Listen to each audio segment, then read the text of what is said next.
Ay, hello Carla. Hello. First time ko po dito sa Jomcar Part 24. Oh.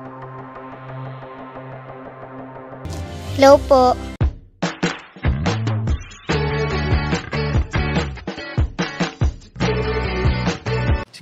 Si Kuya Jens, ano yun, reactor natin yan. Official reactor. Hello mga kalingap! Welcome back to my YouTube channel, Kuya Jens. So bago ka lang sa aking YouTube channel, huwag niyo pong kalimutang mag-subscribe at click the bell button para like yung update sa mga bago-upload na video. At huwag po natin kalimutan suportahan ang Butim Kalingap sa pangunguna ni Kuya Val Santos Matubang at Ed the Vlog at syempre Kalingap Rob.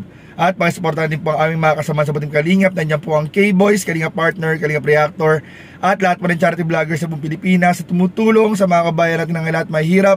Suportahan po natin lahat, guys. So ayun mga Kalingap, grabe, nakamove on na ba ang lahat mga Kalingap sa part 24 ng Tambalang Jomcar kagabi? Kung hindi mo pa napapanood, bisitahin po natin ang YouTube channel ni Kalingap Rob at na-upload na po kagabi mga Kalingap ang ating pinakahihintay na part 24 ng Tambalang Jomcar mga Kalingap. Grabe po, and maraming po salamat mga Kalingap, and makikita niyo po dun mga Kalingap ang isang bagong bisita, bagong muka, walang iba kung hindi po si Kuya Jens. Ayan, grabe, shoutout po sa lahat po na sumusuporta sa akin at sa lahat po na sumusuporta sa Butim Kalingap, sa Love Team, sa lahat po ng beneficiaries. Maraming po salamat mga Kalingap. So ngayon mga Kalingap, meron po tayong bibigyan ng reaction video. Grabe, nakakabilib po itong batang ito mga Kalingap. At ang nakakatuwa po dito mga Kalingap, meron po siyang magandang mga mata katulad po ng kay Carla mga Kalingap. Grabe, shoutout Carla, Jomar, Viance, Edu, Rose Ann, Cedric, and sa lahat po ng ating mga Kalingap Angels, shoutout sa inyong lahat, and sa lahat po ng Love Team, mga tinutulungan natin na beneficiaries, mga K-Boys, shoutout sa inyong lahat, sa Butim Kalingap, shoutout.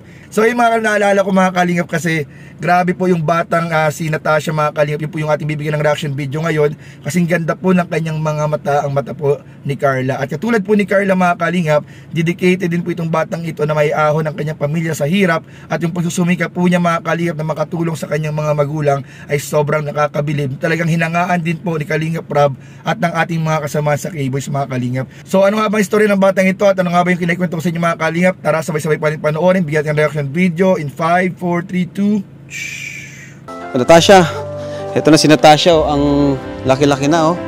Hello po. Maraming salamat pa at nabalikan pa ako nila Kuya Rob. Oh, syempre salamat din kay Kuya Kalampitos, ang scouter na pogi natin. Kumusta ka Natasha dito? Okay lang naman po. Oh, ngayong mga ganitong panahon, mga normal mong ginagawa, ano yung mga ginagawa mo dito sa bukid na to? Ano to? Fish pan ba to? Minsan po, nanghuli po ng isda at mga katang po para po pangbenta. Pangbenta? Makabili po kami ng bigas. Ah, grabe, napakasipag mo naman. Ayan po. Ayan po mga Kalingap. Ginagawa niya. Ah, ganyan pala yan. Ganyan pala yan. Grabe, walang kaarte-arte. Ano bro? Grabe, ang ganda ni Natasha, ano? Ang ganda. Yung mata niya, ano? Ayan.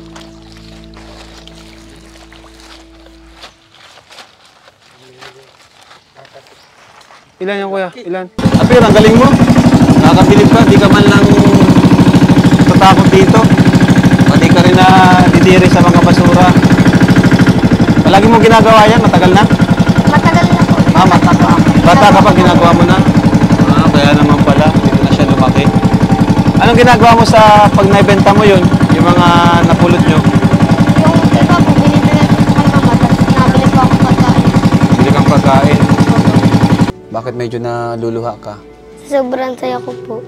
Dahil po, nagbisita po ulit kayo dito sa amin. Harap mo din talagang makapagtapos ka ng pag-aaral. Opo.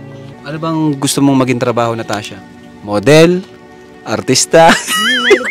Oo, tinan mo, ang ganda ni Tasha. Kinukuha nga po yan dyan sa school, mga DLC po. Ay, maganda oh. hindi naman po namin kaya ang halagang hinihingi, halaga pong 6,000. Kompleto daw po yung susutin niyo po niya. Ay, ano, majorette, gano'n? Opo, hindi naman po namin kaya. Medyo sa pang araw-araw lang po namin na ano po yung kinikita. Gusto mo, Natasha, yun, yung magsali sa mga, gano'n, mag-perform, majorette, gano'n. Yun yung mga hilig mo? Opo. Handa kaming tulungan si Natasha Nay sa kanyang pag-aaral kasi napabilib talaga kami kanina, nakita namin kung paano magpursige yung bata. Ayan yung po mama, makatapos lang po. Para naman ano nga daw po, matulungan kami. Gustong makapagtapos, Natasha, ng pag-aaral. Opo. Para po makatulong pa ako kay mama. Grabe. Nung nakaraan po yan ay, minsan po, nanginginakam sa mga kapatid niya na may asawa na po at nagkasakit po yung ama niya.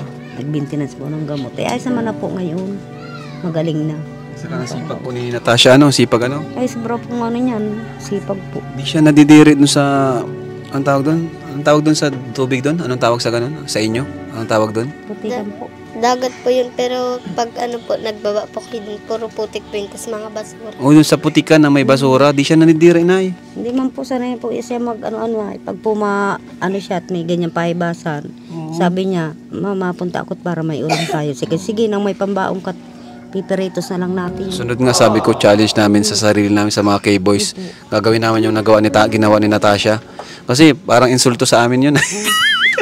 Gagawa niya, tas kami parang ang hirap para sa amin. Minsan nga po naalis yan dito. Sa kinasa na kaya si Natasha nag-less na naman. Minsan pumadating siya, may dala na po isang isda. Ay siya. Tapos siya, dog duty na.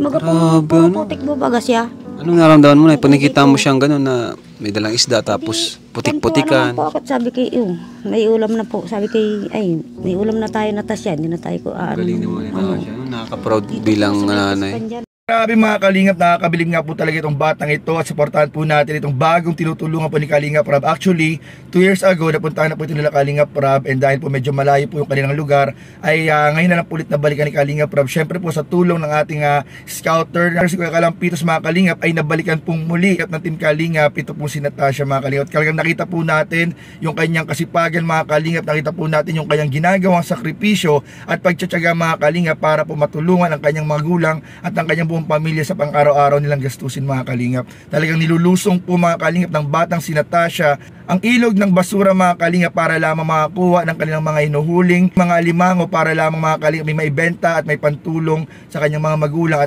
at para rin may pandagdag sa kanyang pambaon araw-araw mga Kalingap. At narinig nga po natin mga Kalingap na pangarap po ng batang si Natasha na makapagtapos ng kanyang pag-aaral at upang matulungan po ang kanyang mga magulang at ang kanyang buong pamilya. Na willing po mga Kalingap, syempre ang Team Kalingap sumuporta at tumulong po dito sa batang si Natasha, na sana rin po mga Kalingap ang lahat po ng mga manonood ay suportahan din po natin mga Kalingap.